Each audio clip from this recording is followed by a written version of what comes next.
ರಂಗಿನ ಬಣ್ಣದಲ್ಲಿ ಮಿಂದೇಳುವುದನ್ನ ನೋಡಿದ್ದೀರಿ. ಆದ್ರೆ ಗದಗದಲ್ಲಿ ಮಾತ್ರ ಸಗಣಿಯಲ್ಲಿ ಮಿಂದೇಳುತ್ತಾರೆ. ವಿಚಿತ್ರವೆನಿಸಿದರೂ ಇದು ಸತ್ಯ. ನೂರಾರು ವರ್ಷಗಳಿಂದ ನಡೆದುಕೊಂಡು ಬಂದಿರುವ ಈ ಸಂಪ್ರದಾಯವನ್ನ ಇಂದಿಗೂ ಆಚರಣೆ ಮಾಡಲಾಗುತ್ತದೆ. ಸಗಣಿಯನ್ನ ಪರಸ್ಪರ ಎರಚಾಡಿಕೊಂಡು ಸಖತ್ ಎಂಜಾಯ್ ಮಾಡಿದ್ದಾರೆ. ಗದಗ ನಗರದ ಗಂಗಾಪುರ ಪೇಟೆಯಲ್ಲಿ ಸಗಣಿ ಆಟವನ್ನ ಆಚರಣೆ ಮಾಡಲಾಗುತ್ತದೆ. ನಾಗರ ಪಂಚಮಿಯ ಬಳಿಕ ಶ್ರಾವಣ ಮಾಸದಲ್ಲಿ ಈ ಹಬ್ಬವನ್ನ ವಿಶಿಷ್ಟವಾಗಿ ಆಚರಿಸಲಾಗುತ್ತದೆ.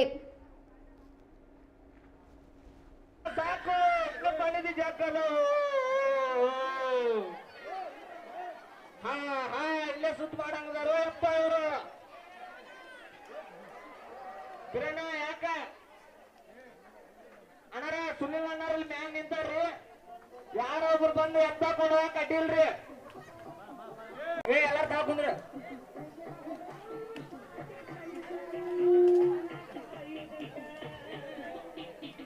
ಅಣ್ಣಾರ ಎರಡನೇ ಪಂಕ್ತಿ ಚಲೋ ಆಗತ್ರಿ, ಒಂದೇದ್ ಮುಟ್ಟು ಬರ ಅಂತಾರ.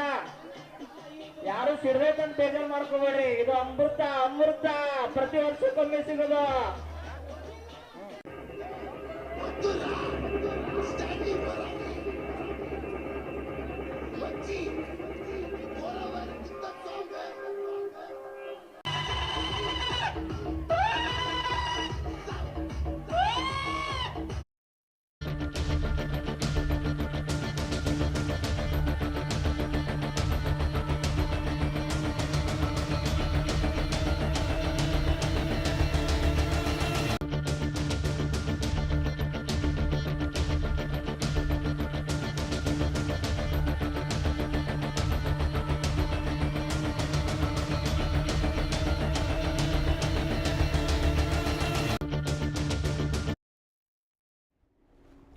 ಪಂಚಮಿ ಹಬ್ಬದ ಬಳಿಕ ಕರಿಕಾ ಟಾಮ್ಲಿ ಎಂಬಂತಲೇ ಈ ಹಬ್ಬವನ್ನ ಆಚರಿಸಲಾಗುತ್ತದೆ.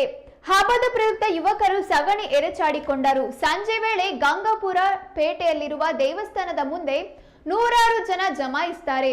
ಕೂಡಿಟ್ಟ ಸಗಣಿಯನ್ನ ರಸ್ತೆಯಲ್ಲಿ ಗುಡ್ಡೆ ಹಾಕ್ತಾರೆ. ಗುಡ್ಡೆಗಳಿಗೆ ಕೆಂಪು, ಗುಲಾಬಿ, ಕೇಸರಿ ಬಣ್ಣಗಳಿಂದ ಶೃಂಗರಿಸುತ್ತಾರೆ. ನಂತರ ಗುಡ್ಡೆಗಳಿಗೆ ಪೂಜೆ ಮಾಡ್ತಾರೆ. ಬಳಿಕ ಆರಂಭವಾಗೋದೇ ಸಗಣಿ ಯುದ್ಧ. ಪರಸ್ಪರ ಸಗಣಿ ಎರಚಿಕೊಳ್ಳುವ ದೃಶ್ಯ ನೋಡೋದೇ ಕಣ್ಣಿಗೆ ಹಬ್ಬ. ಸುಮಾರು 1 ಗಂಟೆಗೂ ಅಧಿಕ ಕಾಲ ಈ ಸಗಣಿ ಫೈಟ್ ನಡೆಯಿತು. ಯುವಕರು ಪರಸ್ಪರ ನಾ ಮುಂದು ತಾ ಮುಂದು ಅಂತ ಸಗಣಿ ಎರಚಾಡಿದ್ರು. ಮಳೆ ಬೆಳೆ ಚೆನ್ನಾಗಿ ಬರಲಿ ಎನ್ನುವ ಉದ್ದೇಶದಿಂದ ಆಚರಣೆ ಮಾಡಲಾಗುತ್ತದೆ ಎಂದು ಅಲ್ಲಿನ ಜನರು ನಂಬಿದ್ದಾರೆ.